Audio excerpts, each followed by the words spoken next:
Life's never handed me anything on a silver platter. My name's Anna, and by the time I was 6, both my folks had passed, leaving me in the care of my grandma. She was tough as nails, but with a heart of gold. We didn't have much, but she made damn sure I never felt wanting for love. Education? Well, that was a luxury we couldn't afford. I learned to read and write, but school was a dream that ended when I had to start working to help out. I ended up waitressing at a diner downtown, a place where the tips were as meager as the hopes of ever getting out of there. But it paid the bills, or at least some of them, and it kept me on my feet. That's where I met James. He walked in one rainy afternoon, all drenched and looking like something out of a magazine with his fancy suit and that lost look on his face. "Can I get a coffee, black, and maybe a slice of your best pie?" he asked, shaking off the rain. "Sure thing, coming right up," I replied, trying not to show how his smile made my heart skip a beat. James was from a different world, one where people didn't worry about their next meal or whether they could afford the rent. We got to talking, him with his curious questions about my life, and me, well, I was just being my straight-up self. "So, what's a guy like you doing in a dive like this?" I couldn't help but ask. "Just passing through, looking for a bit of real life, I guess." He chuckled, that smile never leaving his face. "Real life, huh? Spend a day in my shoes, you'll get more real life than you bargained for," I joked back, not really expecting him to understand. But he surprised me. He kept coming back, not just for the coffee, but for the conversations. We talked about everything and nothing, and somewhere along the line, I started to fall for him. Hard. James introduced me to his world, one I never knew existed. Fancy dinners, parties where people talked about things I barely understood, and yet, he never made me feel out of place. He was different, kind, and genuinely interested in me, not just my story. Then there was Eleanor, James's mother. The first time I met her, I knew she was sizing me up, her eyes sharp, missing nothing. "So, you're the girl who's caught my son's attention," she said, her voice cool, her gaze even colder. "Yeah, guess I am," I replied, trying to sound more confident than I felt.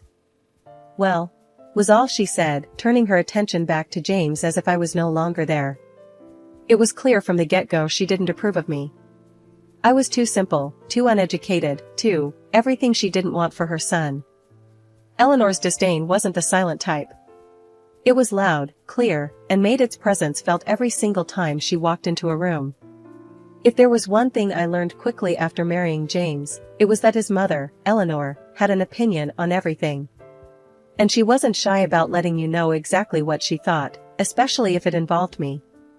Living under the shadow of her disdain was like walking on eggshells, only the eggshells were made of glass, and I was barefoot. Every dinner, every family gathering, she had a way of making her disapproval known, her words sharp enough to cut through the thickest skin. One evening, James and I invited her over for dinner, a simple affair. I had spent the day cooking, trying to make everything perfect, hoping, foolishly, maybe, that I could win her over with my culinary skills. The moment she stepped through the door, I knew it was going to be a long night. "Oh, you decided to cook, Anna? How quaint," she remarked, her voice dripping with condescension as she glanced around our modest living room. "Yeah, thought we'd have a nice family dinner." "Sit down, make yourself comfortable," I replied, forcing a smile, trying to keep the peace for James's sake. James, bless him, tried to smooth things over. "Mom, Anna's been working hard on this meal. Let's just enjoy the evening, okay?" Dinner was a battlefield. With every dish I served, Eleanor had a comment. "This is interesting, Anna.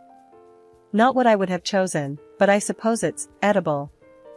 I clenched my jaw, counting to 10 in my head. "Glad you think so. Tried something new tonight." James shot me a sympathetic look, his way of saying, "Just ignore her." But ignoring Eleanor was like trying to ignore a hurricane in your living room.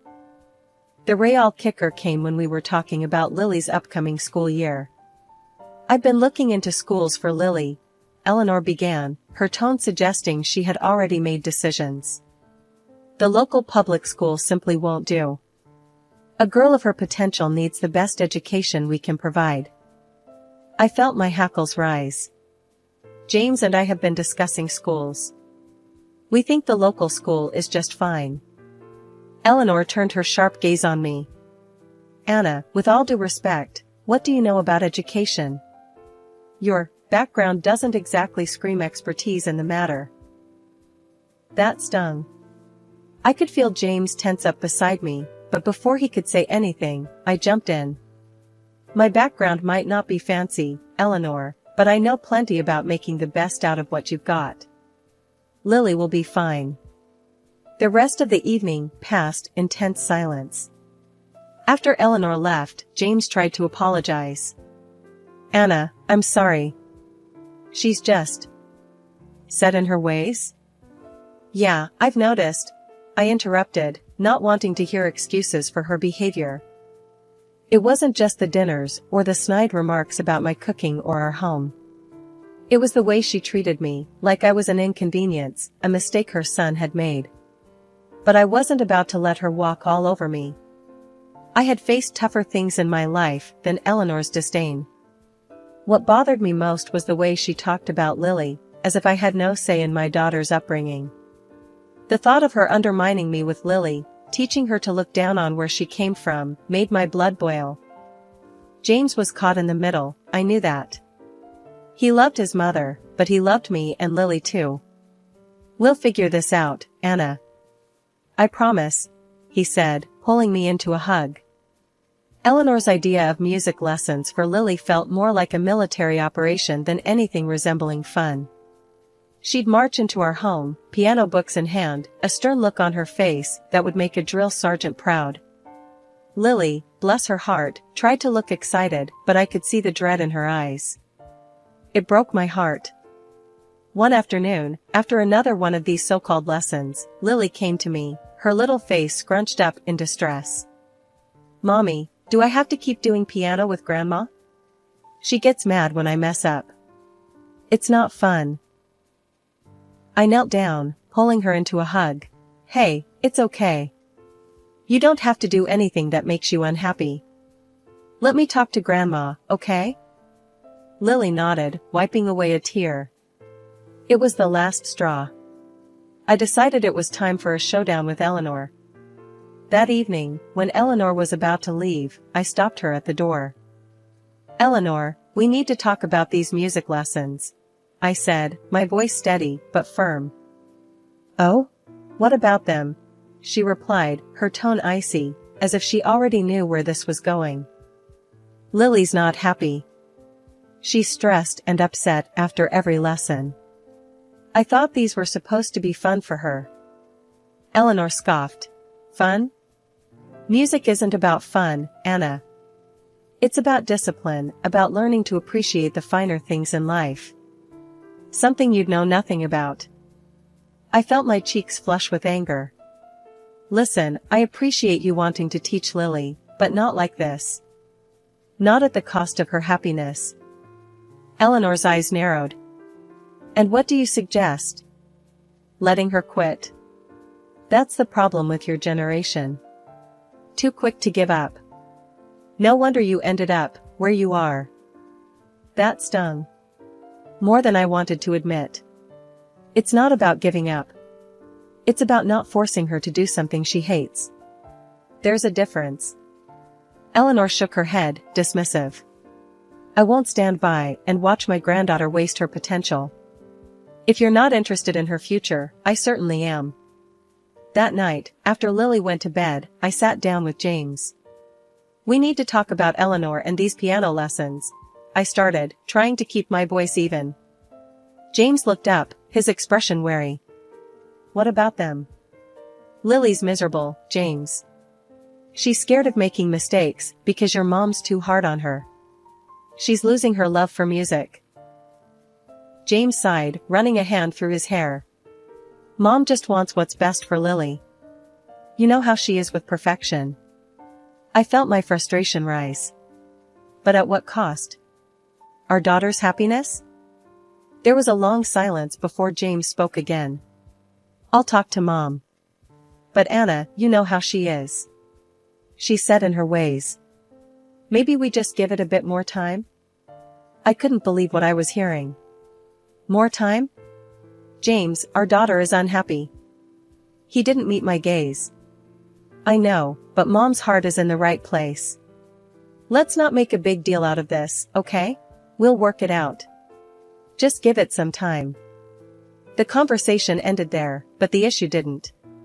James did talk to Eleanor, or so he said, but nothing changed.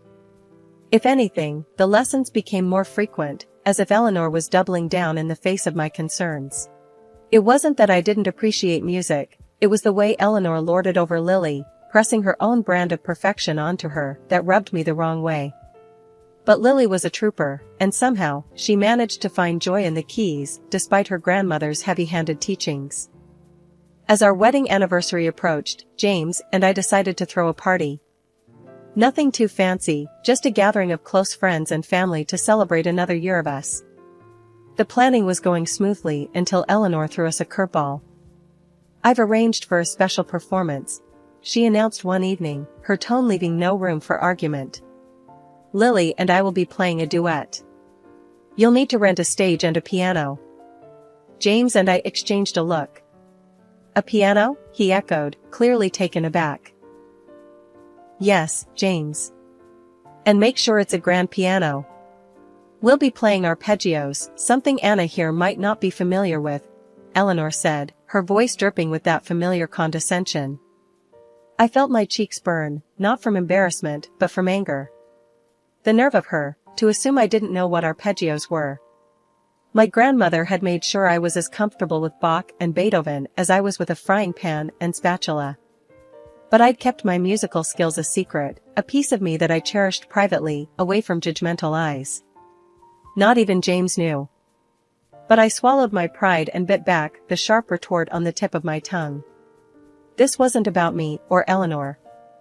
This was about Lily, and if playing this duet made her happy, then I'd move heaven and earth to make it happen. "Sure, Eleanor. We'll make sure there's a stage and a piano," I said, my voice steady, despite the storm brewing inside me. Eleanor looked satisfied, her smile sharp as a knife. "Good. It'll be educational for you, Anna. A chance to see what real music sounds like." I forced a smile, imagining the look on her face if I sat down at that piano and let loose with a Chopin nocturne or a Debussy prelude. But this wasn't the time for showing off.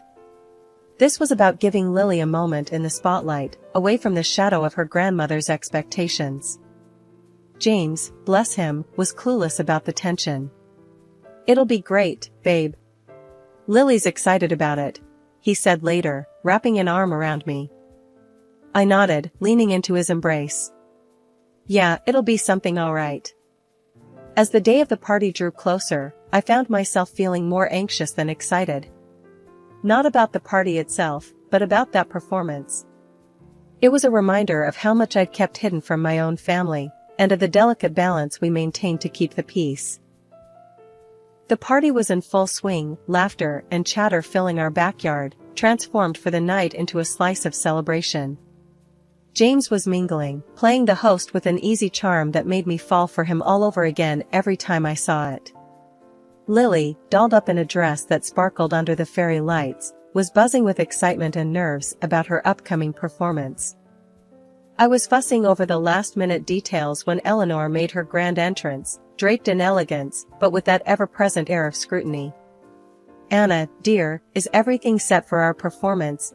she asked, her eyes darting around, assessing everything with a critical eye. "Yep, all set. The piano's tuned, and the stage is waiting," I replied, keeping my voice neutral. Inside, my stomach was a bundle of knots. This whole setup was Eleanor's show, but it was Lily I was worried about. As guests settled, Eleanor decided it was time. "Let's not keep our audience waiting," she announced, herding a reluctant Lily towards the stage. But fate, it seemed, had other plans. As Eleanor stepped onto the stage, her heel caught on a loose cable. Time slowed as she stumbled, a gasp escaping from the crowd. Instinctively, she reached out, trying to steady herself on the piano, but instead, she tumbled, landing awkwardly on her arm.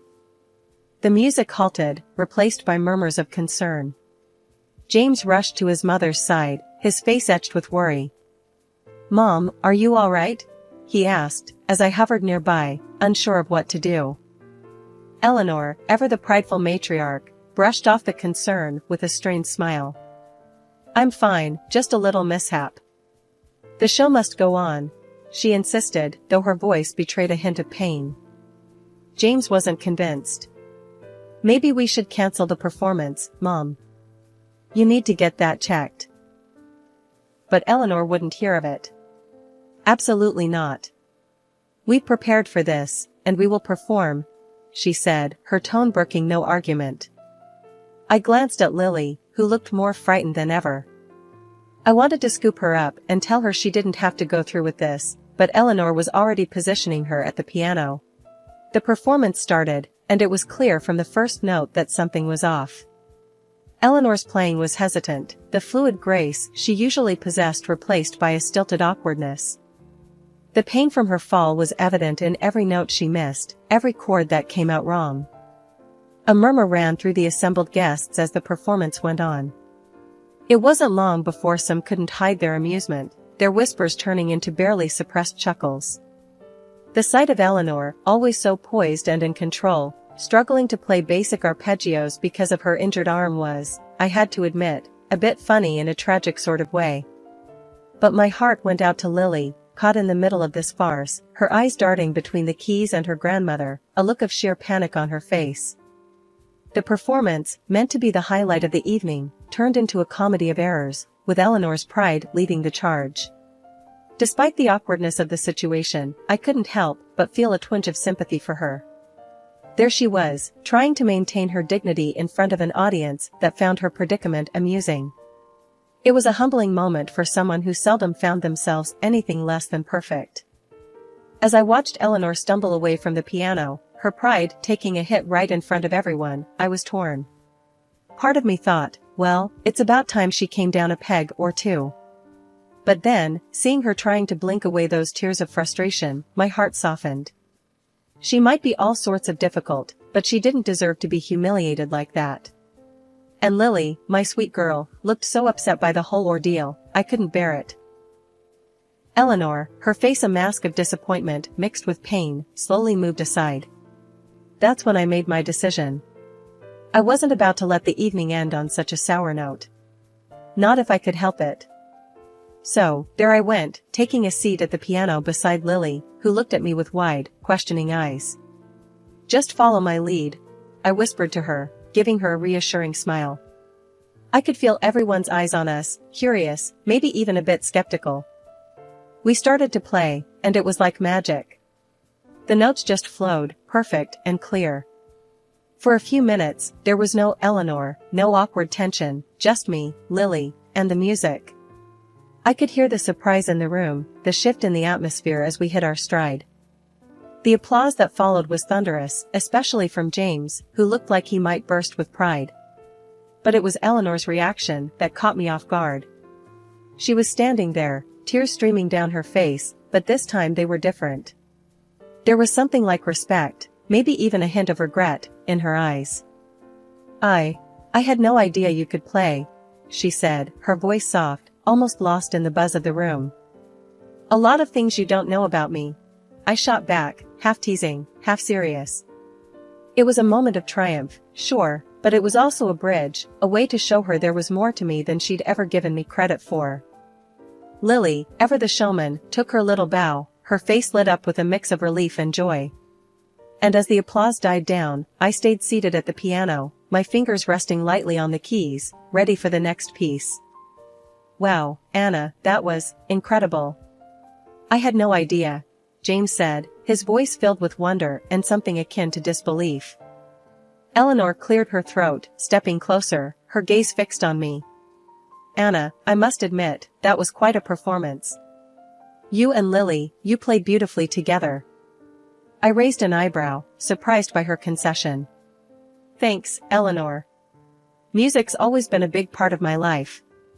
Just never had the chance to show it off like this. The guests murmured their agreement, some still clapping softly, their smiles genuine and encouraging. It was a rare moment of unity, the usual tensions forgotten in the wake of our shared experience. Lily tugged at my sleeve, her earlier shyness replaced by excitement. "Mom, can we play another one? Please?" I looked down at her, her enthusiasm infectious. "Sure, kiddo. What do you say we give them a little Beethoven?" The mention of Beethoven caught Eleanor off guard, her interest piqued. "Beethoven, you say? I didn't realize you were familiar with his work." "There's a lot of things about me you're not familiar with," I shot back, not unkindly. I turned to the guests, who were watching our exchange with a mix of amusement and curiosity. "Everyone, we hope you enjoy this next piece. It's one of our favorites." As Lily and I launched into the first few bars of For Elise, a piece so familiar yet always capable of evoking deep emotions, the room settled into a hushed reverence. The music flowed from us, a testament to hours of practice and a shared love for the piano that I hadn't realized was so strong in my daughter. When the piece ended, the applause was louder, more assured. It was as if our performance had woven a thread of connection through everyone present, drawing us together in appreciation of something truly special. James came over, his pride evident. "I think we might need to get a second piano at this rate," he joked, but I could tell he was seriously considering it. Eleanor approached again, this time her expression softer, more reflective. "Anna, I was wrong about you. Your love for music, for our family, it's clear. I'm sorry for any harsh words I've said." I was taken aback by her apology, the sincerity in her voice unmistakable. "Thank you, Eleanor. That means a lot coming from you. Maybe we can start fresh?" She nodded, a small smile playing at the corners of her mouth. "I'd like that. Very much." The rest of the evening was a blur of laughter, conversation, and even more music. Lily and I played a few more pieces, each one drawing cheers and applause from our guests. It felt like a turning point, a bridge mended through the power of music and a shared moment of vulnerability. It's been a while since that unforgettable night when music changed everything between me and Eleanor, my once daunting mother-in-law. If someone had told me back then that we'd end up close, I would have laughed it off. But here we are, and I can hardly believe it myself. Eleanor softened a lot, especially when it comes to Lily's upbringing. She's not as rigid as she used to be, and I see a warmth in her I never knew existed. These days, we often find ourselves sitting side by side at the piano, our fingers dancing over the keys in perfect harmony. It's become our thing, playing together during family get-togethers or quiet evenings at home. Who would have thought?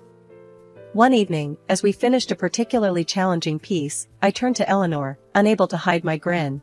"Not bad for two amateurs, huh?" Eleanor actually chuckled, a sound so rare and precious it still caught me off guard. "Speak for yourself, Anna. I've always been a virtuoso in my own mind." Lily, who'd been listening, piped up from where she sat, a stack of music sheets in her lap. "Grandma, you're the best teacher. But Mom's catching up." Eleanor's gaze softened as she looked at Lily, then back at me. "We make a good team, don't we?" "Yeah, we do," I agreed, feeling a surge of pride. Not just in our music, but in how far we'd come, from cautious adversaries to partners in crime at the piano.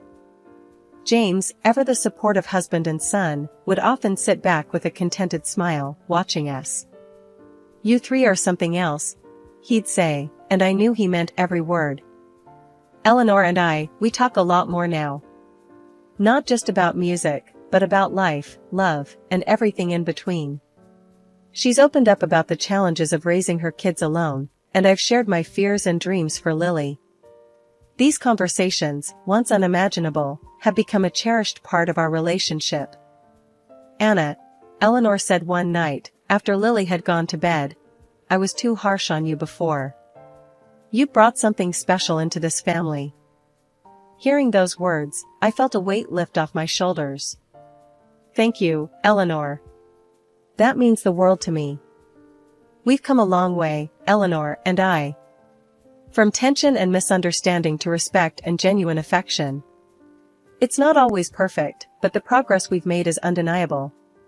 And much of it, we owe to those evenings at the piano, where, through the universal language of music, we found a way to understand each other.